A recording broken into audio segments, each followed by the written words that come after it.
Yo, what's up, guys? Why Not Be Reckless, aka Why Not Be Cast. I'm one of the HCS commentators, and we have another HCS weekly report. We are back from Casting Worlds, and you already saw that Seattle rain drip was all over me all weekend, and it was an absolute amazing time. And although I will say I had a great time, I loved every moment of being at Worlds. It's really cool to be back. I don't want to milk this too much. We're going to jump right into it. Today, we're going to be talking about our Halo Worlds and breaking down the entire bracket. But before we get there, let's talk about SnipeDown quickly retiring, or at least starting off teasing the retirement. Eventually comes out with the full video onto YouTube. It's 11 minutes long, so I highly recommend watching. I'll have this link down below, but if you just look up SnipeDown on YouTube, you'll find it real easily. SnipeDown says goodbye to Halo, and then literally, like, what, the next day, FaZe announced FaZe Clan Apex, and so far they announced SnipeDown and Slurp EG, which has been the worst kept secret going into Apex. They've been playing a ton of tournaments together. Even while SnipeDown was scrimming and playing tournaments with eUnited, they were still doing their thing over in Apex as well. Just I think they were signed up as SAS, and at first it was ASS, but then some tournament organizers made them change it. It was Aberlele, Slurp, and SnipeDown, which was an acronym for their names. We assume Aberlele is going to be the third going into Apex, but and maybe because of some kind of contract negotiation with TSM, you know, maybe this contract ends in December, so they can't announce the exact third. But either way, we know that SnipeDown and Slurp is going to play Apex, not Apex channel, so we're not going to talk about that too long. But SnipeDown leaves Halo, goes to Apex, and we will miss him.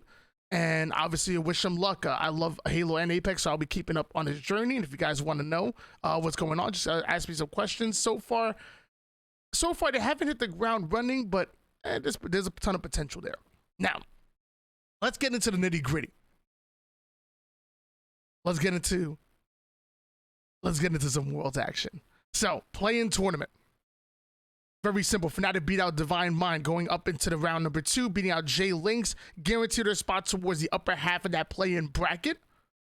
Fnatic did have a little bit of an easier road. We thought they were going to run into SSG, but J Links were playing absolutely incredible. We'll talk about that a little bit more, but either way, it was Fnatic that made it towards that upper half, even beating out J Links 3-1. J Links beat out SSG in the game number 5. Complexity 3-0 Chiefs, no surprise there. Ascend 3-0 Ultra, no real surprise there. Ascended Complexity duke it out hard. Game 5, Ascend were able to beat out Complexity, which is kind of where I had Ascend and Fnatic making it out. GB had SSG and Complexity. I'm just saying, ain't nobody else had it right except for your boy. I'm just saying. Ascend and Fnatic make it out towards the winner's bracket. Then and the top 2 teams for winners bracket, then bottom 2 teams for lower bracket. We need to find out who makes it to the lower. SSG able to beat out Divine Mind. Divine Mind go home. Complexity beat them out 3-1. Complexity make it through, the third team to go through. Chiefs 3-1 Alter Esports, but weren't able to take a single game off of J Links. So your final 4 players to make it into pool play was Fnatic, Ascend, Complexity, and J Links. So this is where the tournament really began, was going into pool play.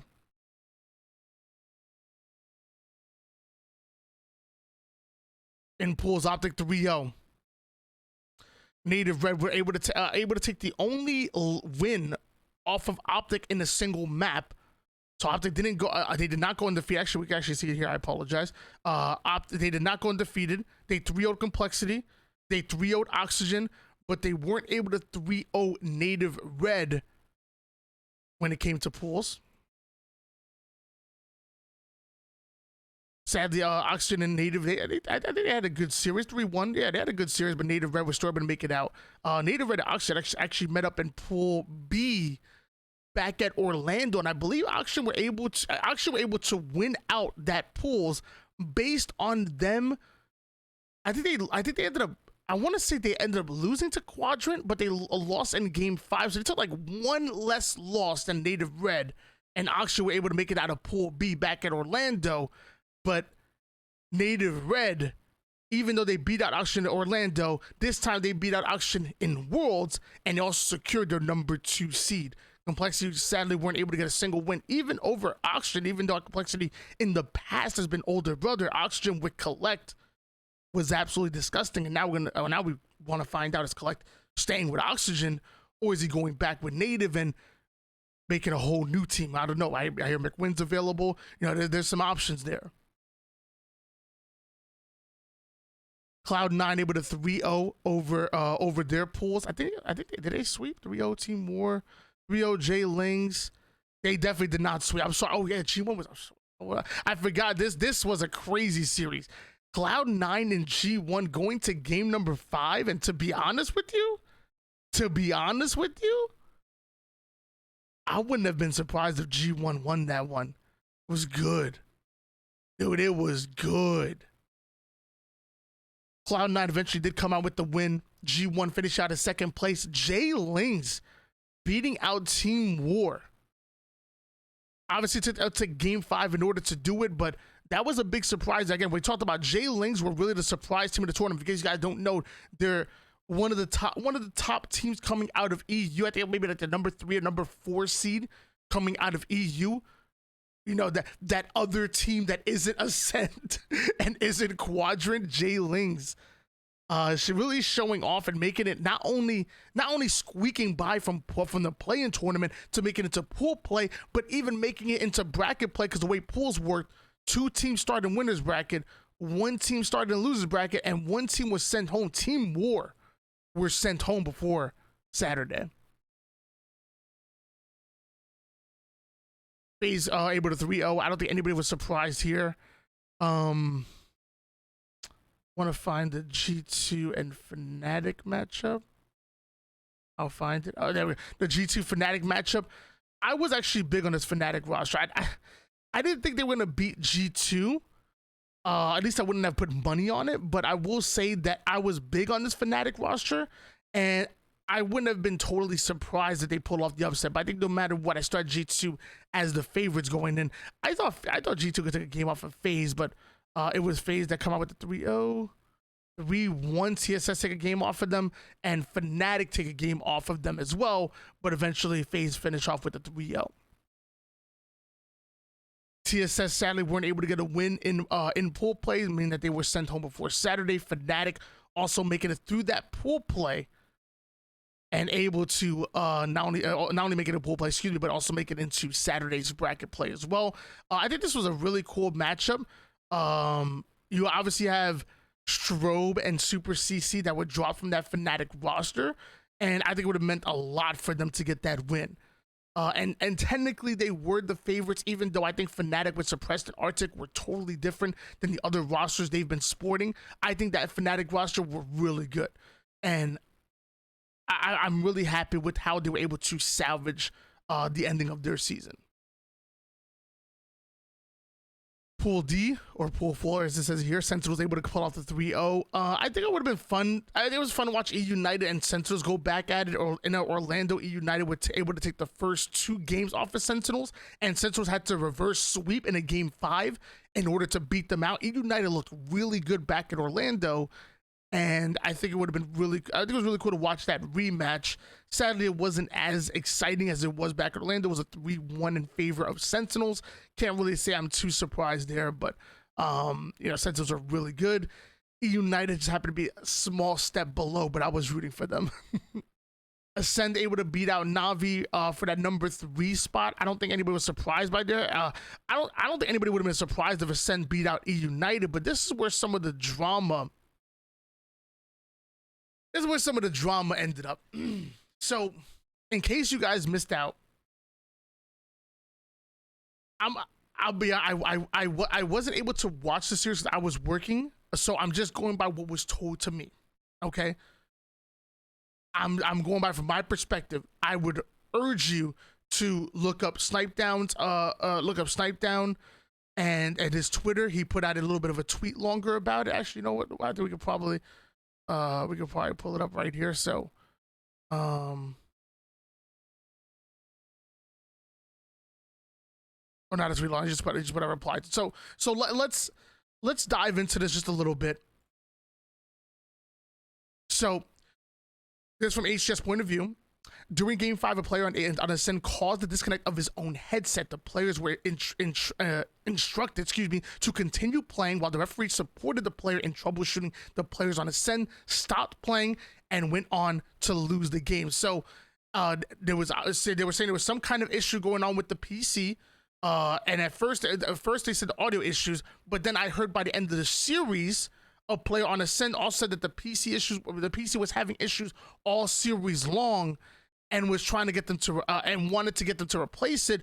But from what HCS's point of view, they were saying that the person didn't say that until the end of the series. The only thing they brought up in that moment was the headset issue, which they believed to have caused be disconnected based on the celebration when Ascend won and sent it to a game number 5. Again, this is the information that I'm getting. I don't know the full story. I'm just saying from what I was told. Per section X11 END of the, oh God, they brought up the section. Oh my gosh, damn. In the event of an issue, players are expected to immediately raise their concerns and continue to play their match unless otherwise instructed by the referee. Situations in which the administration may deem a game restart to be appropriate include but are not limited to a critical malfunction of provided equipment or the occurrence of a major bug. Because this was the player-caused issue, a restart is not appropriate and the results of the game are final. Again, the assumption is while they were celebrating that after that game number 4 win, that was what caused some kind of disconnect there, whether it be even the headset, the mix amp, some kind of disconnect was there, and that's what they consider to be player caused, I believe. Regarding the claims of malfunctioning PC, the referees were made aware of this after the player stopped playing and stood up. As a result, the administration was unable to verify these claims. As is common practice, the administration swapped the PC despite the unverified claims out of an abundance of caution. So again, it sounds like if the issues were brought up early in this series, they would have replaced the PC mid-series. Instead, the issues weren't brought up until the end of the series, so they don't know if there was issues, but just to avoid any kind of further issues, they ended up replacing the PC anyways. I'll be honest, I don't know the whole situation, but this is from HCS point of view. And then SnipeDown, this is what we were told. The players caused his own headset to disconnect. The refs during the game instructed us to keep playing. The refs said they were never made aware of PC issues until after the game was over. Otherwise, the game would have been ended. So, again, I don't want to harp too much on this. From what I heard, the players stood up and there was an issue at 7-7 in a game 5. 7-7 in a game 5. Even now, again, this is my personal opinion. You could agree, or you could not. It's on you guys. This is totally on you.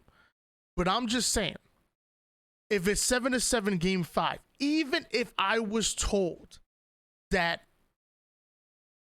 the issue was player caused, I think for, competitive integrity purposes, I think for, just to put on the best show possible, I don't know if I would take the free win. And it's easy for me to say because I'm not competing for $1 million. So I think it's very easy for me to sit here back behind my screen and say that because I'm not in their shoes. Now, again, we're talking about a lot of money on the line. I just think if it was 7-7, because by the way, from what I heard, I don't know if that's true. It says I heard the refs gave eUnited the option to restart the game, and afterwards, but they said, "Hey, look, you guys said to keep playing. We kept playing. Game's over. So on and so forth." I don't know the full situation, but if I was asked and the game was tied 7-7, they stood up and stopped playing. I think the best thing to do would have been to ask to restart the game. But again, it's so easy for me to say. I'm not put in that situation. Either way, I think eUnited probably would have won anyways. I think they were the favorites going into that matchup. But I just think, man, that was such a good matchup, such a good series. And Ascend definitely had a chance of winning. 100% they had a chance of winning. Either way, sorry. I think we harped on that a little bit too much. Sorry. So either way, since the United ended up coming out on the top, so let's move into bracket play. Sorry, I think we harped on that a little too much. So winners bracket. Optic able to 3-0 G1. I've been saying it for a while. I think G1 are phenomenal. I just think Optic do what G1 do just better. So as simple as that. I think this is just a bad matchup for G1. You know, Optic rely on teamwork. They have players that can pop off at any given moment. Although they do have a leading slayer, you know, Tripping can pop off. Everyone can pop off. Same with G1. Coordination, great for Optic. G1 are very coordinated as well. You know, just everything that G1 does as a blueprint, Optic simply do and just do it better. So I always think that that's a really bad match. For me, it's almost like watching G2 versus eUnited. I think it's a terrible matchup for them because I feel like they're cut from the same cloth. And I think the same thing for G1 versus Optic. Optic able to 3-0 them to move forward. G1 get knocked in the elimination bracket. Sentinels 3-0 G2, no surprise there. FaZe 3-2 over eUnited. I would have FaZe as the favorites going into this matchup, but I'm really happy eUnited were able to take them to a game number 5. Sadly, not able to take the win. Native Red 3-2 over Cloud9, the number 8 seed. The number 8 seed in winners bracket, able to upset the back-to-back LAN champions in Cloud9. How crazy is that? Dude, Native Red, let me start off by saying this. I want to put out an apology. I want to put out an apology right now. Native Red, I apologize. Because I had you guys at the ultimate dark horse going into Halo Infinite, and I have for quite some time. You already know. I love my boys. Talek, Manny, Soul Snipe, Druck. Those are the homies. Jam, don't forget about Coach Jam. Those are the homies. And I always believed in them. And going into Halo Infinite, when everybody was questioning them, I was preaching about their greatness. And I had everybody talking about Native Red, or back then KCP. But I'd waver a little bit. And I saw them struggling a bit. And instead of having Native Red as the ultimate dark horse team, I had switched to G1 being the ultimate dark horse team. I had switched. I ain't gonna lie. For a long time, I had as Native Red. I just saw them struggling, and I saw G1 thriving. But man, at Worlds, they let us know that they're back. They let us know that when the pressure's at its highest, they don't waver. They still stick to their game plan. The film review, the grind, the work they put in, it pays off. A story that I like to say, I grew up with the Native Red boys. You know, late Halo 5, going into Halo Infinite, that's kind of where Damn you guys. Ruin the video. I like to say that where Native Red started to catch fire, started to figure things out, late Halo 5 going into Halo Infinite, that's kind of where I got into the casting journey. And I feel like my journey runs parallel to theirs, obviously in different ways, but I love Native Red. I feel like we grew up together. But I saw them struggling. I saw G1 thriving, so I had jumped ships as far as my wild card. Native Red, they back, baby. Native Red able to 3-2 Cloud9 moving forward. Optic 3-0 over Sentinels. Wow, this was a grand finals matchup at one point.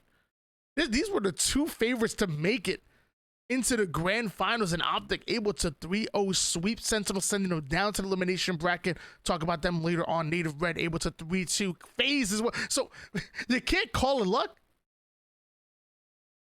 You can't call it luck. You beat out Cloud9, you beat out FaZe. They ain't nothing lucky about that. Native Red showing us that they're the real deal, making it to the winners finals, guaranteed a top 3 placing. Native Red eventually gets swept by 3-0 by Optic Gaming, but so do everybody. So do Sentinel, so do G1. Nothing to be upset about there.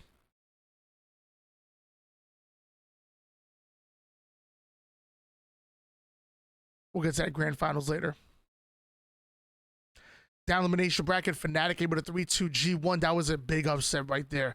Because I was big on G1, but also big on Fnatic. And back at Orlando, I felt like something was different about this G1 roster. I'm going to put out a video a little bit later on because something doesn't seem right. And I will say, we're not going to talk about this too much here, but there was a very cryptic message put out by Dev, and I don't know what it means. All I know is it was a very cryptic message. Let's find this out. We'll find this real quick. We're not going to dive too far into it, but some people are paid actors. I can't wait until the truth comes to light, quick to destroy other people's hard work just to turn around and act like they supported them the whole time. Selfish people shouldn't get involved in a team sport. And Squale hitting him with the basketball shots always going in, so that means that this man don't miss, is what I'm assuming that GIF is trying to say, is that he's not missing. That's what I'm guessing. I don't speak young people, but is this something? Is this a message being sent out to the public, or is it targeting one person? Is it targeting someone on their team? I don't know. But something that seemed right back at Orlando, and I think it's something that seemed right even here at Worlds as well. But well, that's gonna be for another video. Fnatic able to 3-2 G1. G1 gets completely upset. Sent home, packed early, round one, double first rounded, if you will, on Saturday. Auction able to 3-2 over G2. I'll call that an upset as well. I think G2 really started to catch fire and really started to figure it out, especially when bringing in Barcode, but Auction bring out Collect, and they simply played better. It was a matchup nightmare for G2 with Oxygen always trying to consistently apply pressure to you. G2 defenses end up going down, and Auction able to advance forward. Auction were another team of the tournament outside of Native Red. I guess to a lesser degree, I would say Oxygen definitely made some fans. They played amazing. And we'll talk about that a little bit later on. eUnited able to 3-0 J-Links. No surprise. Cloud9 3-1 Ascend. I don't know how these two teams matched up in round number one, but it happened. Ascend's journey ends same as J-Links. Auction 3-1 Fnatic. I think if this was like, maybe like Anaheim or like before, Fnatic would be the favorites, but I don't know, especially Auction would Collect. I don't think Fnatic would have favorites. I wouldn't have been surprised if Fnatic won, but Auction ended up winning that out. I don't think it's an upset. 3-0 in favor of Cloud9 over eUnited. Again, not an upset. I would expect eUnited to at least pull off a game or two, especially considering eUnited were able to beat out Cloud9 back in pools in Orlando, but sadly, Cloud9 number 3-0ing them. FaZe 3-0 Auction Esports. This was actually really funny. I went to buy a FaZe shirt because I had an idea of I didn't know exactly what was gonna happen. So my idea was, if FaZe won, I have the talent manager throw me a FaZe shirt and I pop off talking about FaZe. But if they lost, I was gonna crumble the shirt up and chuck it on the ground and say something along the lines of Oxygen have done it. They take down FaZe. Something crazy. I don't know. This made it very difficult because when I went to buy the FaZe shirt, FaZe wouldn't let me pay for it.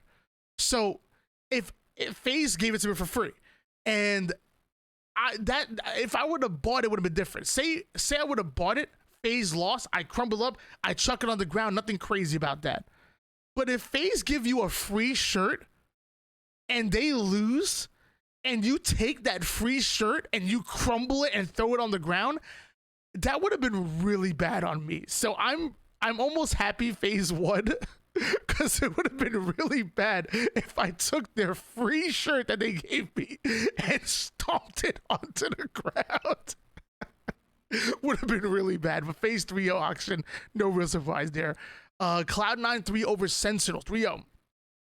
I know a lot of people had Sentinels as the favorites winning this tournament, but dude, Cloud9 hit another gear when it comes to land. Although they were beat out by Native Red, to be honest with you, On Saturday, nobody was beating Native Red. I'm not even joking. I swear I'm not even joking when I say this. I'm not even joking. I swear. If Native Red would have played Optic on Saturday after beating Cloud9 and FaZe, they would have beat Optic. I swear I'm not even joking. That is how good Native Red were. Native Red were so good on Saturday. I feel if they would have played the winners finals on Saturday, I think Native Red would have rode that momentum and they would have beat out Optic.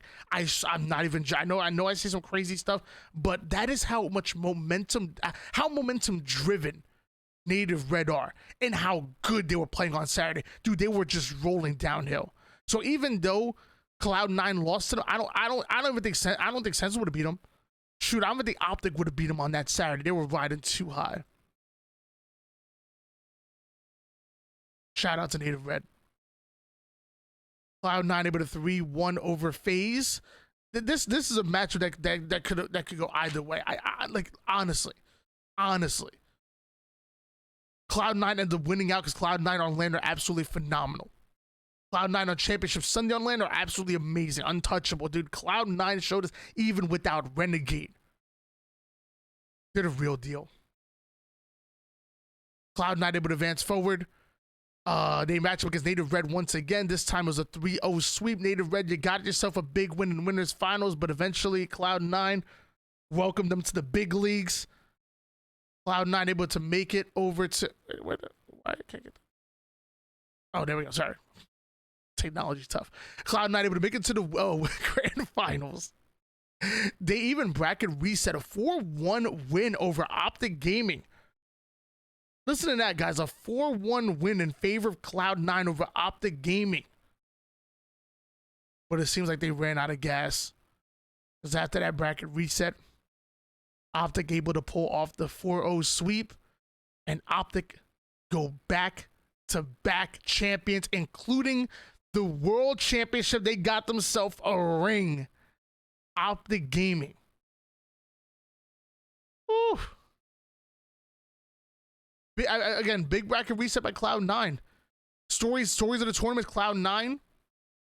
Deadly still. Native Red. Deadly still. Oxygen, damn good. If they keep the roster intact, damn good. And then from there, I think they're going to see another Rosetermania. Last time the top 14 of the 16 teams changed, and I would say going into season 2, especially going to that second tournament of season 2, I think we're going to see another Rosetermania. 13 of the top 16 teams would change once again. And it could start with a Cloud9 move, but right now we know with eUnited losing out on SnipeDown, that's gonna create some craziness. Because there could be a player that joins them, eUnited could blow up the roster like right off the bat. That's gonna be the first domino to fall, and then things are going to just tumble from there. Guys, that was your HCS weekly report. Optic Gaming able to come out with the back-to-back wins at Orlando and Worlds. They take the ring, they wear it proud, and big for them. Guys, I will see you guys at Texas. I'll be honest, I don't think I'm going to be casting it. I don't think I'm going to know anywhere who I am at all. But I will be there no matter 100%, whether I'm working it or whether I'm in the stands. SSG event that's coming up soon. That's going to be really fun. And then season 2 starts real soon at Charlotte. So we got a lot of intel over at Worlds, and I can't wait. If you like this kind of videos, make sure you drop the subscribe down below. Leave the comments down as well. Make sure you follow me on Twitch and TikTok, and I don't know, just go follow me. Shut up. All right, peace out, guys. Peace.